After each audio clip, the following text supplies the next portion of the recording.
Hello दोस्तों, कैसे हो? ठीक हो ना?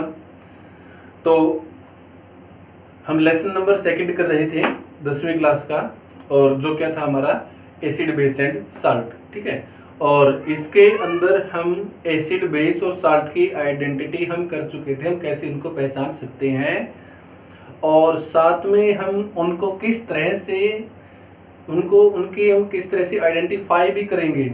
ठीक है, इंडिकेटर का नामक हमने एक सब्सटेंस वहां पर पढ़ा था जो आपकी हेल्प करता है एसिड बेस के बीच में डिफरेंस करने के लिए। ठीक है ना, इंडिकेटर एक ऐसा सब्सटेंस जो एसिड और बेस की प्रेजेंस के अंदर अपना रंग और अपनी स्मेल को चेंज कर लेता है। और ये 3 प्रकार के हमने पढ़े थे, नेचुरल था, सिंथेटिक था और ऑल्फैक्टरी था। ठीक है ना, तो उसके बाद हमारे पास आती है chemical property of acid and base. तो आज हम करेंगे chemical property of acid and base. ध्यान से देखना, काफी इंपॉर्टेंट होगी आपके लिए। तो आज का हमारे पास जो टॉपिक होगा क्या होगा, वो chemical properties of acid and base. ठीक है, एसिड और बेस की केमिकल प्रॉपर्टी। ठीक है, क्या पढ़ेंगे हम? एसिड और बेस की केमिकल प्रॉपर्टी। तो सबसे पहली प्रॉपर्टी हम पढ़ते हैं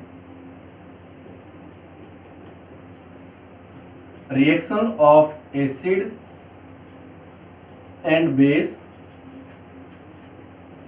विद मेटल। ठीक है, मेटल के साथ एसिड और बेस किस तरह से रिएक्शन करते हैं। तो हम यहां पर लाइन लगा लेते हैं। ठीक है, इस तरफ हम लिख लेंगे यहाँ पर एसिड और दूसरी तरफ हम यहाँ पर लिख लेंगे बेस।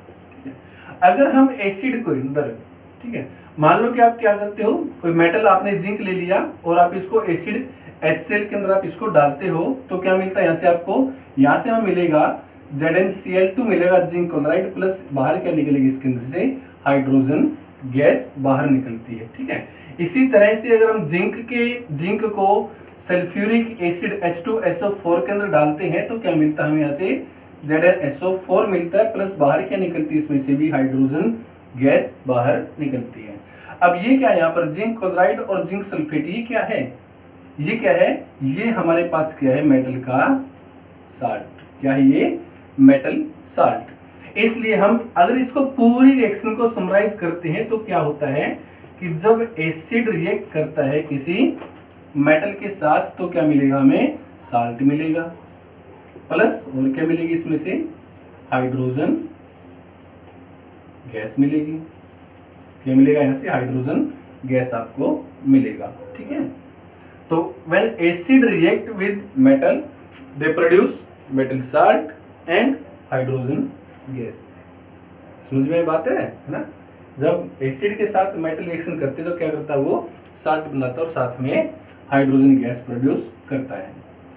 ऐसे ही सिमिलर अगर हम पढ़ते हैं, मान लो कि आपने क्या किया, जिंक को आप सोडियम हाइड्रोक्साइड के अंदर डालते हो, तो यहां से आपको क्या मिलेगा? Na2ZnO2 प्लस बाहर क्या निकलेगी इसमें से? Hydrogen gas. इसका क्या नाम होगा? इसका नाम होता है सोडियम जिंकेट। क्या बोलेंगे इसको हम? Sodium zincate. तो देखो, बेस ने रिएक्ट किया किसके साथ? मेटल के साथ।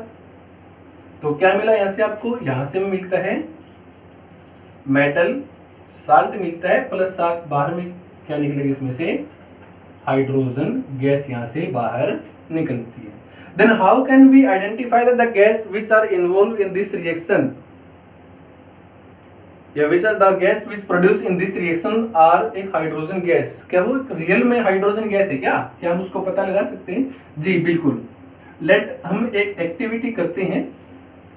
ठीक है, मान लो कि आप लैब के अंदर ही खड़े हो और आपने बीकर के अंदर क्या डाल दिया यहाँ पर? ठीक है, इसको हम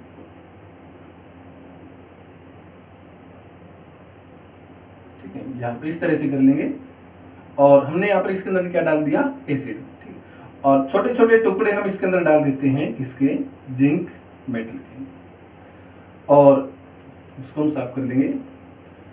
और इसके अंदर हम एक छोटी सी पाइप यहाँ पर लगा देंगे और इसको बंद कर देंगे एक कॉर्क के साथ, और यहां से इस हम पाइप को एक सोल्यूशन के अंदर डालेंगे। ठीक है, ये हमारे पास एक बीकर होगा जिसके अंदर हमने डाल रखा है साबुन का सोल्यूशन, सॉप सोल्यूशन हमने इसके अंदर डाल रखा है। तो क्या होगा कि जैसे जिंक आप एसिड या बेस के अंदर डालोगे तो इसमें से क्या होगा, यहाँ से हाइड्रोजन गैस बाहर निकलेगी। यह हाइड्रोजन गैस इस पाइप से होते हुए यहाँ साबुन के सोल्यूशन के अंदर आएगा, सोप सोल्यूशन के अंदर, और यहाँ से फिर वो बाहर निकलेगी in the form of small bubble, एक छोटे छोटे बबल की फॉर्म के अंदर यहाँ से बाहर निकलेगी। तो हम क्या करते हैं कि इसके पास एक जलती हुई मोमबत्ती को लेकर आते हैं, जलती हुई मोमबत्ती को हम इसके पास लेकर आते हैं। जब जलती हुई मोमबत्ती इसके पास आएगी तो क्या होगा, ये जो बबल जो होगा ना, ये पॉप की साउंड के साथ फट जाता है। कैसे साउंड प्रोड्यूस करता है ये, पॉप साउंड, ठीक है ना। तो पॉप साउंड अगर प्रोड्यूस किया तो दैट मींस कि वहां से प्रूफ हो जाता है कि यहाँ से जो बबल के अंदर जो गैस जो थी ना, वो कौन सी गैस थी, हाइड्रोजन गैस। कैसी गैस थी वो, हाइड्रोजन गैस। तो इस तरह से हम प्रूफ कर सकते हैं कि मेटल जब भी एसिड के साथ या बेस के साथ रिएक्शन करता है तो कौन सी गैस प्रोड्यूस करता है, वो हाइड्रोजन गैस को प्रोड्यूस करता है, ठीक है ना। तो एसिड रिएक्शन करेगा मेटल के साथ तो क्या बनेगा आपका, साल्ट एंड हाइड्रोजन। ऐसे बेस रिएक्शन करेगा मेटल के साथ तो क्या बनेगा, वहां पर भी साल्ट एंड हाइड्रोजन। ठीक है, उसके बाद सेकंड हम करते हैं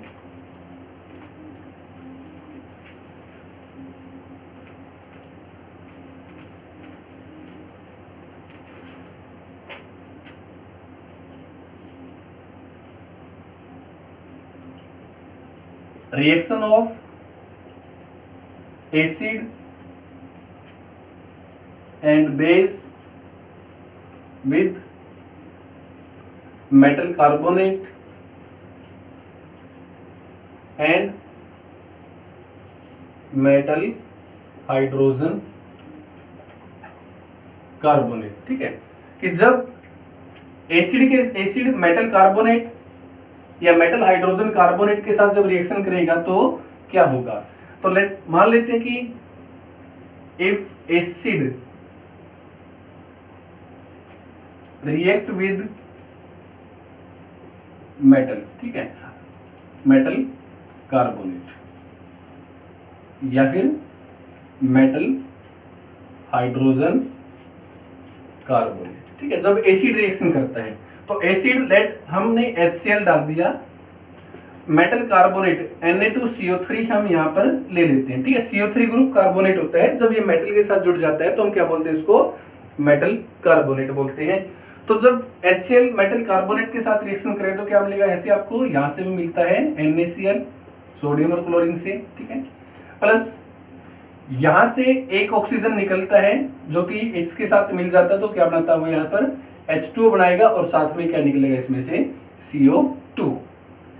ऐसे ही अगर आपके साथ HCl होगा और आप उसको मेटल हाइड्रोजन कार्बोनेट NaHCO3 के अंदर आप उसको डालते हो तो क्या मिलेगा, यहाँ से भी आपको NaCl मिलेगा प्लस वाटर मिलेगा और साथ में कौन सी गैस बाहर निकलेगी, यहाँ से CO2 गैस बाहर निकलती है, ठीक है। तो अगर मैं इसको पूरी रिएक्शन को समराइज करते हैं तो क्या होगा, HCl जो क्या है एक एसिड, किसके साथ रिएक्शन करता है, ये रिएक्शन करता है मेटल कार्बोनेट के साथ,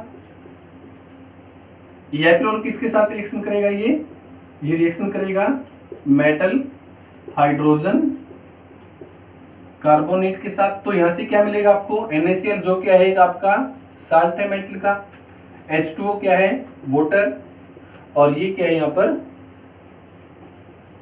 कार्बन डाइऑक्साइड गैस, ठीक है। तो ये क्या होगी आपकी कार्बन डाइऑक्साइड गैस यहाँ से बाहर निकलती है। Then how can we prove that the when metal react with acid they always produce CO2 gas, how can I prove.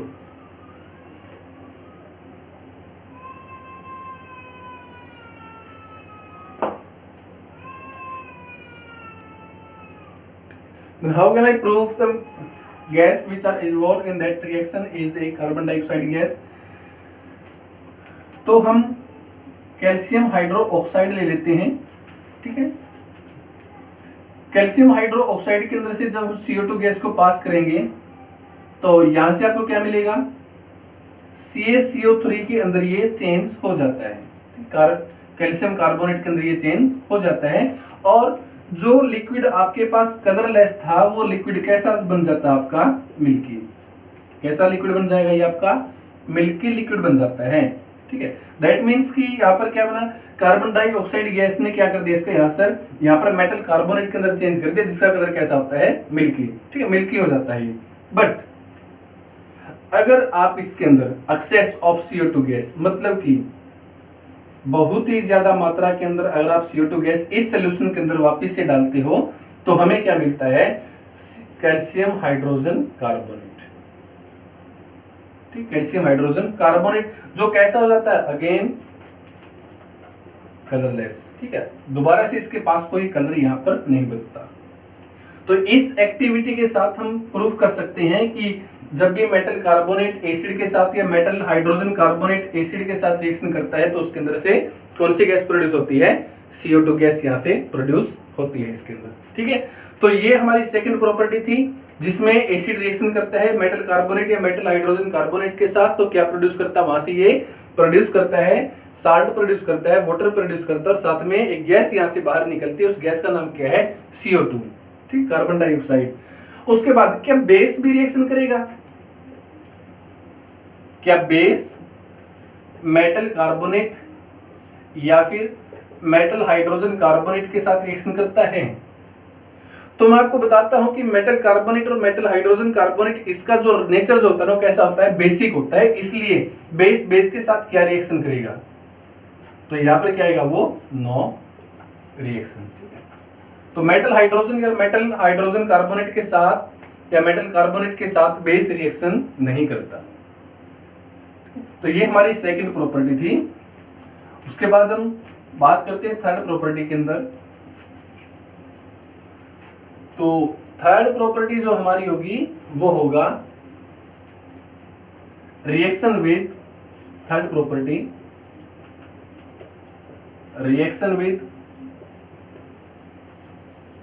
Metal oxide and non metal oxide, ठीक है। मेटल ऑक्साइड और non metal oxide के साथ acid और base कैसे reaction करते हैं? तो मेटल ऑक्साइड के साथ रिएक्शन करवाते हैं एसिड की, ठीक है। मेटल ऑक्साइड के साथ रिएक्शन किसकी करवाएंगे हम यहाँ पर, एसिड की। अब HCl Fe2O3, ठीक है, किसके साथ करेगा रिएक्शन, Fe2O3। अब Fe2O3 क्या है, ये एक क्या है, मेटल का ऑक्साइड। तो यहां से क्या मिलेगा, FeCl3 मिलेगा, प्लस बाहर क्या निकलेगा इसमें से, वाटर। बना क्या, एसिड ने रिएक्शन की मेटल ऑक्साइड के साथ। अब मेटल ऑक्साइड का नेचर कैसा होता है, मेटल ऑक्साइड का जो नेचर जो होता है ना, वो कैसा होता है, बेसिक, ठीक है। मेटल ऑक्साइड का नेचर कैसा होगा, बेसिक। तो मेटल जब बेस के साथ रिएक्शन करे तो क्या बनेगा, अभी यहाँ पर साल्ट बनेगा, और साथ में क्या निकलेगा बाहर, इसमें से वाटर बाहर निकलता है, ठीक है। हम नॉर्मली हमारे घर के अंदर एक एक्टिविटी यहाँ पर होती भी है, आप सभी उससे जान पहचान आपकी, कि जब भी आपको कोई मधुमक्खी या कोई येलो भी आपको जब काटती है तो घर वाले बोलते हैं कि आप इसके ऊपर ना लोहे की कोई चीज रगड़ लो। अब लोहे की चीज रगड़ने का मतलब क्या होता है, क्योंकि लोहे की चीज के ऊपर जनरली हमारे पास जो आम जो चीज होती है लोहा ही होता है, जिसके ऊपर जंग लगा होता है, ठीक है। और जंग क्या होता है, उसका मेटल का ऑक्साइड होता है बेटा वो। तो मेटल के ऑक्साइड को जब आप उसको रगड़ोगे अपनी स्किन के ऊपर, जहां पर आपको मधुमक्खी ने काटा है, जिसने स्किन के अंदर एसिड इंजेक्ट किया था, तो मेटल ऑक्साइड उसके साथ मिलकर के उसको क्या कर देता है, न्यूट्रलाइज कर देता है। और न्यूट्रलाइज होने के बाद उस एसिड का आपकी स्किन के ऊपर इफेक्ट कम हो जाता है, ठीक है, जिसके कारण आपको ना स्वेलिंग होती है, ना ही फिर आपको जलन होती है। तो इसीलिए बोलते हैं कि जो मेटल ऑक्साइड का नेचर जो होगा ना, कैसा होगा, वो बेसिक नेचर होगा, जो एसिड के साथ रिएक्शन करके क्या बनाएगा, साल्ट एंड वाटर बनाएगा। अगर हम बात करें यहाँ पर नॉन मेटल ऑक्साइड की, तो नॉन मेटल ऑक्साइड जब भी रिएक्शन करेगा किसके साथ, बेस के साथ, किसके, कौन, नॉन मेटल ऑक्साइड। तो नॉन मेटल ऑक्साइड जब भी रिएक्शन करता है बेस के साथ, तो बात करेंगे नॉन मेटल ऑक्साइड का नेचर कैसा होगा। तो नॉन मेटल ऑक्साइड जो होता है ना उसका नेचर कैसा होता है, एसिडिक। कैसा नेचर होगा उसका, एसिडिक। लाइक जैसे आपके पास क्या होता है, CO2, NO2, SO2, ये सारे क्या हैं, ये सभी कार्बन, नाइट्रोजन और सल्फर, ये सभी क्या है आपके नॉन मेटल हैं। अब जब नॉन मेटल के साथ ऑक्सीजन जुड़ गया तो क्या बन गया आपका नॉन मेटल ऑक्साइड। तो जब CO2 को पानी में मिलाते हैं ना तो कार्बोनिक एसिड बनाता है, ये क्या बनाता है, कार्बोनिक एसिड। NO2 को पानी में मिलाएं तो क्या मिलेगा, क्या मिलेगा आपको यहाँ से नाइट्रिक एसिड। SO2 को तो यहाँ से सल्फ्यूरिक एसिड मिला, क्या ओवरऑल क्या मिला आपको, एक एसिड ही यहाँ से आपको मिलता है। दैट मीन्स कि नॉन मेटल के ऑक्साइड का नेचर कैसा होता है, एसिडिक होता है। और जब कोई एसिड किसी बेस के साथ रिएक्शन करेगा तो क्या मिलेगा आपको यहाँ से साल्ट एंड वाटर, क्या मिलेगा, साल्ट एंड वाटर आपको मिलता है। ठीक है, तो रिएक्शन मेटल ऑक्साइड के साथ एसिड करेगा, ठीक है, मेटल ऑक्साइड के साथ कौन करेगा, एसिड, और नॉन मेटल के ऑक्साइड के साथ कौन करेगा, रिएक्शन बेस करेगा, और दोनों का प्रोडक्ट क्या होगा, साल्ट एंड वाटर। ठीक है, तो ये थी हमारी थर्ड प्रॉपर्टी। उसके बाद हमने देखो मेटल और एसिड और बेस की अलग अलग सब्सटेंस के साथ, अलग अलग केमिकल के साथ रिएक्शन करवा के देख ली। अगर फोर्थ के अंदर हम देखते हैं कि अगर एसिड और बेस दोनों ही रिएक्शन कर लें तो क्या होगा। तो एसिड और बेस जब दोनों ही एक दूसरे के साथ रिएक्शन करते हैं तो क्या होता है। अब एसिड और बेस दोनों एक दूसरे के अपोजिट होते हैं। अगर एक प्लस है तो दूसरा माइनस है, अगर एक माइनस है तो दूसरा क्या है, प्लस है। ठीक है, तो जब प्लस और माइनस एक दूसरे के साथ जब स्ट्राइक करते हो क्या करते हैं, एक दूसरे को कैंसिल आउट कर देते हैं। तो ये ठीक ऐसे ही एसिड और बेस भी अपोजिट हैं, तो अपोजिट है तो क्या करेगा, ये भी एक दूसरे को क्या करते हैं, कैंसिल आउट कर देते हैं। और जब कोई चीज कैंसिल आउट हो जाती है तो वहां से आपको क्या मिलता है, यहां से मिलेगा साल्ट एंड वाटर। ठीक है, और ये इतने इंपॉर्टेंट रिएक्शन है कि इसका नाम भी होता है कि एसिड भी न्यूट्रल हो गया, बेस भी यहाँ पर क्या हो गया, न्यूट्रल। दैट मीन्स कि इनका कोई इफेक्ट सॉल्यूशन के अंदर नहीं रहा, इसलिए हम उसको क्या बोलेंगे, इसको बोलेंगे neutralisation.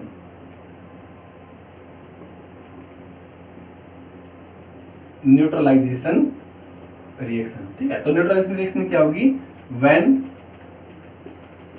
Acid and base react with each other